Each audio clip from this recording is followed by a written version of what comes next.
ধাৰাসাৰ এজাক বৰষুণৰ পিছতে এতিয়া বাণীপুৰৰ এটা অংশ সম্পূৰ্ণৰূপে পানীত বুৰ গৈছে এতিয়া ৩৭ নং ৰাষ্ট্ৰীয় ঘাইপথ হৈ আছে যাৰ ফলত যান বাহন অহা যোৱা কৰাৰ ক্ষেত্ৰত যথেষ্ট অসুবিধাত পৰিবলগীয়া হৈছে চালকসকল বা যাত্ৰীসকল লগতে সেই অঞ্চলটোৰ যিসমূহ উপপথ আছে উপপথসমূহতো এই একেধৰণৰ পৰিৱেশ ৰাস্তাৰ ওপৰত এইদৰে এতিয়া একাঠুলৈকে পানী লগতে বেছিভাগ বাসগৃহতে প্ৰতিটো বাসগৃহতে এইদৰে এতিয়া পানী প্ৰৱেশ কৰিছে আৰু এজাক বৰষুণৰ পিছতে এনেকুৱা এটা পৰিৱেশ সৃষ্টি হৈছে ডিব্ৰুগড় বাণীপুৰ অঞ্চলত আৰু লগতে যিহেতু কেইবাটাও অভিযোগ উত্থাপিত হৈছে ইয়াত নলা নিৰ্মাণৰ কাম আধৰুৱা হৈ আছে ইয়াত কোনো ধৰণৰ জাবৰ নিষ্কাশনৰ ব্যৱস্থা কৰা নাই আদি তেনেকুৱা ধৰণৰ কথাবিলাক উল্লেখ কৰা আছে যাৰ ফলত আজি এই অঞ্চলৰ যিসকল লোক আছে তেওঁলোকে এতিয়া ভুক্তভোগী হ'বলগীয়া হৈছে তেওঁলোকে এতিয়া এইদৰে এতিয়া পানীৰ মাজত থাকিবলগীয়া হৈছে কি ক'ব কিমান অসুবিধাত পৰিবলগীয়া হৈছে অসুবিধা মই বহুত পৰিছোঁ কাৰণ আজি আমাৰ দিনে মোৰ এই ঘৰ পানী বুৰি আছে আৰু তাতে আজি এই দুমাহে ভৰি দিছেহি ঘৰৰ ভিতৰত পানী সোমা বস্তু চব লোকচান হৈছে ওপৰত তুলিছোঁ ওপৰত তুলি পেলাই খাই যোৱা নাই ভাত মুঠি খাবলৈ নাই পানীৰ পৰা খাবলৈ মই আছোঁ ইয়াত মালিক আছে সেইজন আৰু এটা চচুবুৰী আছে সেই তাতে তাৰপিছতে আজি অকণমান বৰষুণ পানী আহিলেই মানে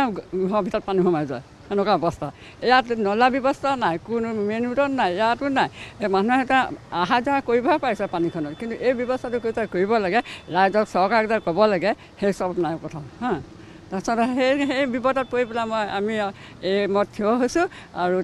তাতে মোৰ এই ঘৰখনৰ বিষয়লৈ কিবা এটা যদি সুবিধা কৰি দিব পাৰে ৰাইজে নহ'লেও ঘৰ গৃহস্থ হ'লেও মানে চাৰিওফালৰ পৰা পানী যোৱাটো যদি চিন্তা কৰে চবেই তেতিয়াহ'লে আমি সন্তুষ্ট হ'ম হয় নিশ্চয় এইটো এতিয়া যিসকল ইয়াৰ বাসিন্দা তেওঁলোকে এতিয়া যথেষ্ট জীয়াতু ভুগিব লগা হৈছে এইটো এতিয়া পানীৰ মাজেৰে অহা যোৱা কৰিবলগীয়া হৈছে পানীৰ মাজেৰে আপোনালোকে এতিয়া দোকান বজাৰ কৰি আহিবলগীয়া হৈছে স্কুটি যদি আহিছে ইয়াত অহা প্ৰায় অসম্ভৱে হৈ পৰিছে সৰু বাহন বা সৰু স্কুটি জাতীয় বাহন কি ক'ব কিমান অসুবিধাত পৰিবলগীয়া হৈছে আপোনালোকে দেখিছে আপোনালোকে আৰু এই উন্নতি মোদী চৰকাৰ উন্নতি ইয়াক বুলি কোৱা যায় এইটো আগফালে নামঘৰটো চক আজি বৃহস্পতিবাৰ নামঘৰ যাবলৈ গ'লে গোপনি গোটেই পানীৰ ভিতৰত সেইবিলাক চক গোটেই পানী ঘৰৰ ভিতৰত হয় নিশ্চয় বাসগৃহৰ ভিতৰলৈ যিহেতু পানী প্ৰৱেশ কৰিছে ৰাস্তাৰ ওপৰত একাঠলৈকে পানী আৰু কোনো ধৰণৰ আচলতে নলা নৰ্দমা চফা কৰা যেতিয়া সময় আছিল সেই সময়ত কৰা নহ'ল ইয়াত যিসমূহ নলা নিৰ্মাণ আধা হৈ আছে সেইসমূহ সময় থাকোঁতে পূৰা কৰা নহ'ল আৰু যাৰ ফলত এতিয়া ইয়াৰ ফল ভুগিবলগীয়া আছে এই অঞ্চলৰ বাসিন্দাসকলে ঘৰত পানী সোমালে নেকি আপোনালোকৰ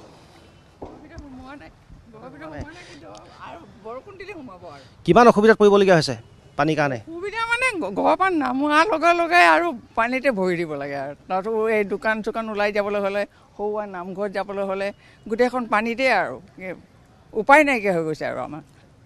কি কৰিম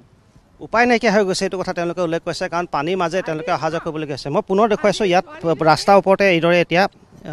একাঠলৈকে বৰ্তমান সময়ত পানী ইয়াত দেখা পোৱা গৈছে নাতিনীজনী আজি স্কুললৈ ওলাই গ'ল এইখিনিতে গ'ল লুটি খাই পৰিল দুখ পালে নেকি যাব নোৱাৰিলে দুখ চুখ নাপালে তথাপিতো আৰু পানীৰ ওপৰত পৰিছেতো কাপোৰে কানি তিতি থাকিলে যায় কেনেকৈ স্কুলত হয় যিহেতু ছাত্ৰ ছাত্ৰীসকল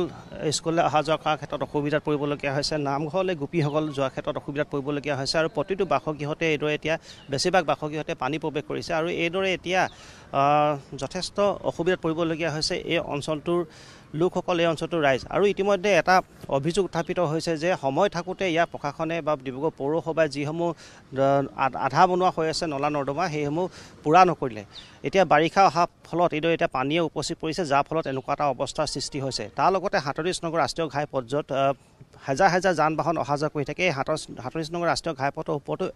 একাঠলৈকে ইয়াত পানী জমা হৈছে যিকোনো মুহূৰ্ততে মই ইতিমধ্যে উল্লেখ কৰিছোঁ বতৰ এতিয়াও বেয়া যদি আৰু বৰষুণ দিয়ে যিকোনো মুহূৰ্ততে ডিব্ৰুগড় আৰু তিনিচুকীয়া সংযোগ বিচ্ছিন্ন হৈ পৰিব পাৰে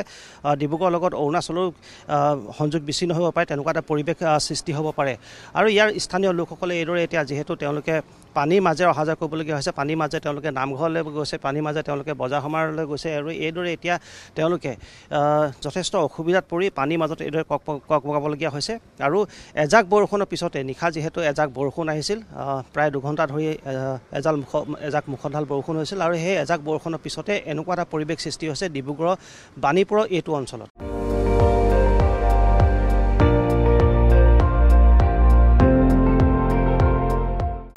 আপুনি চাই আছে ND24 সৰ্বশ্ৰেষ্ঠ নহয় সৰ্বোত্তমৰ দৌৰত